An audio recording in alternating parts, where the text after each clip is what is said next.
Welcome to Success Vista classes friends. आज की video काफ़ी इंपॉर्टेंट होने वाली है CUET के लिए। ये मास्टर क्लास दूसरी मास्टर क्लास है। इससे पहले हम पार्ट 1 कंप्लीट कर चुके हैं। अगर आपने नहीं देखा है तो डिस्क्रिप्शन बॉक्स में प्लेलिस्ट दी हुई है, आप वहां जाकर देख सकते हैं।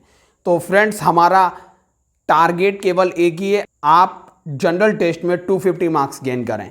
तो आइए फ्रेंड्स स्टार्ट करते हैं CUET 2024 की मास्टर क्लास नंबर 2। पहला क्वेश्चन है, भारत के कितने राज्य तटरेखा बनाते हैं? तो तटरेखा का मीन्स होता है जो कोस्टल लाइन है, कोस्टल लाइन पे जितने भी राज्य स्थित हैं उनकी बात हो रही है। जो ये वाले राज्य हैं आप देखेंगे गुजरात से लेके वेस्ट बंगाल तक। तो आइए सबसे पहले देखते हैं गुजरात। भारत की सबसे लंबी तटरेखा बनाने वाला राज्य है गुजरात। इसके बाद दूसरे नंबर पर महाराष्ट्र आता है और भारत की सबसे छोटी तटरेखा बनाने वाला राज्य है गोवा। फिर इसके बाद ये कर्नाटक है, आप देखेंगे कर्नाटक, केरल, तमिलनाडु, आंध्र प्रदेश और ये उड़ीसा और वेस्ट बंगाल। तो कितने राज्य हैं? 1 2 3 4 5। जो अरब सागर से तटरेखा बनाते हैं वो 5 राज्य हैं, और वहीं बंगाल की खाड़ी से तटरेखा बनाने वाले राज्य तमिलनाडु 1, आंध्र प्रदेश 2, उड़ीसा 3 हो गया और वेस्ट बंगाल 4। तो 4 और 5 9 ऐसे राज्य हैं जो तटरेखा बनाते हैं, कोस्टल लाइन बनाते हैं। तो ऑप्शन सी जो है वो करेक्ट है। आइए फ्रेंड्स, ये मैप है तो मैप से रिलेटेड कुछ इंपॉर्टेंट इंफॉर्मेशन और आपको दे देते हैं।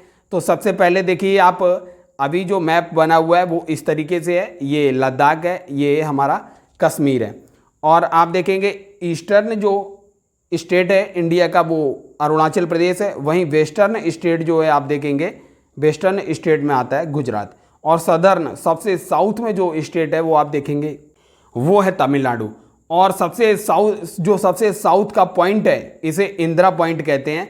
इंदिरा पॉइंट सबसे साउथ का पॉइंट है, और सबसे नॉर्थ का पॉइंट जो है इसे इंदिरा कॉल कहते हैं, इंदिरा कॉल। तो आइए फ्रेंड्स अगला देखते हैं, कर्क रेखा। अब आपको मैप से रिलेटेड कुछ और इन्फॉर्मेशन दे देते हैं। जो ट्रॉपिक ऑफ कैंसर है, कर्क रेखा भारत के बीचों बीच से गुजरती है। आइए अब देखते हैं कौन कौन से स्टेट से होकर गुजरती है। तो गुजरात से होकर गुजरती है, इधर राजस्थान से कुछ पार्ट जो है कर्क रेखा का होकर गुजरता है, और वहीं देखेंगे आप MP, छत्तीसगढ़, झारखंड, वेस्ट बंगाल, त्रिपुरा और मिजोरम। टोटल जो आप देखेंगे टोटल 8 राज्यों से होकर गुजरती है कर्क रेखा। अब आइए कुछ और इन्फॉर्मेशन देखते हैं। भारत के पड़ोसी राज्यों को देखते हैं, पाकिस्तान, अफगानिस्तान और चीन, नेपाल, भूटान, इधर आएगा म्यांमार और यहाँ पर ये बांग्लादेश। तो इतने भारत के पड़ोसी देश हैं। और एक भारत का समुद्री पड़ोसी देश भी है श्रीलंका, और श्रीलंका और भारत के बीच ही आप देखेंगे पाक स्ट्रेट है, पाक जल संधि के नाम से जानी जाती है पाक स्ट्रेट। अब आइए अगला प्रश्न देखते हैं, इंपॉर्टेंट बुक से रिलेटेड है। गीतांजलि जो प्रसिद्ध पुस्तक है जिसके लिए रविंद्रनाथ टैगोर को नोबेल अवार्ड भी मिला था, तो यह पुस्तक किसके द्वारा लिखी गई? तो रविंद्रनाथ टैगोर के द्वारा यह पुस्तक लिखी गई। अब आइए कुछ इंपॉर्टेंट बुक्स देख लेते हैं, जैसे गीत गोविंद मोस्ट इंपॉर्टेंट है फ्रेंड्स, कई बार पूछी गई है, जयदेव के द्वारा लिखी गई। राज तरंगिणी भी बहुत इंपॉर्टेंट है, कल्लड़ के द्वारा लिखी गई। सूरसागर सूरदास के द्वारा लिखा गया है। रघुवंशम, कुमार संभवम, मालविकाग्निमित्रम जैसे जो प्रसिद्ध उपन्यास हैं वो कालिदास के द्वारा लिखे गए हैं।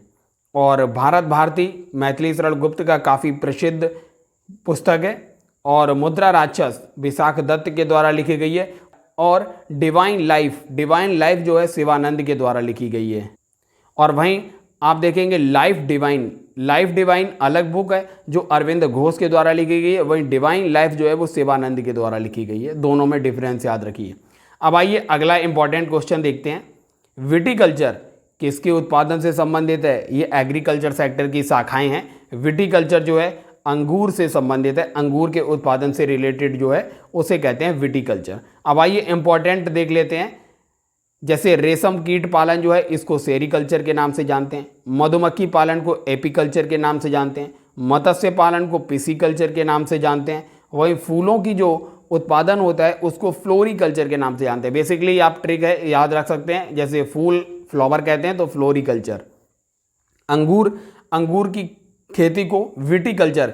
अंगूर कैसे होते हैं? खट्टे होते हैं, तो खट्टे, इसमें आप देखेंगे विटी, खट्टे से कुछ मिलता जुलता है, तो विटीकल्चर याद रख सकते हैं। और केंचुआ, आपने वर्मी कंपोस्ट का नाम सुना होगा, वर्मी जो केंचुए से खाद बनाई जाती है, तो उसी से याद रखिए, वर्मी कल्चर भी केंचुए से ही संबंधित है। और फलों का उत्पादन जो होता है वो पोमोकल्चर के नाम से होता है, फलों का उत्पादन पोमोकल्चर।